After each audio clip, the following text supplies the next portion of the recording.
লা লিগা লেভান্তের বিপক্ষে বার্সেলোনার অবিশ্বাস্য প্রত্যাবর্তনের ম্যাচটি একটি বিতর্কিত পেনাল্টি সিদ্ধান্তের কারণে আলোচনার কেন্দ্রবিন্দুতে পরিণত হয়েছে।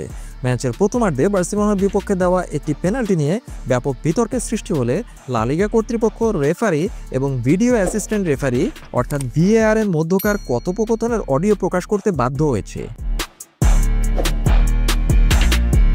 ম্যাচের প্রথমার্ধে হোসে লুইস মোরালেসের দূরপাল্লার শট ব্লক করার চেষ্টা করার সময় বার্সেলোনার 21 বছর বয়সী ডিফেন্ডার আলেহান্দ্রো বালদের হাতে অ্যাক্সিডেন্টালি বলটি লেগে যায়। মাঠের রেফারি আলেহান্দ্রো হার্নান্দেজ প্রথমে পেনাল্টির সিদ্ধান্ত দেননি, কিন্তু VAR এর হস্তক্ষেপে তিনি তার সিদ্ধান্ত পরিবর্তন করেন। রিপ্লেতে দেখা যায় বলটি বালদের কবজিতে লেগেছিল। বার্সেলোনার খেলোয়াড়রা এই সিদ্ধান্তকে VAR এর অবিচার বলে তীব্র প্রতিবাদ জানায় মাঠে।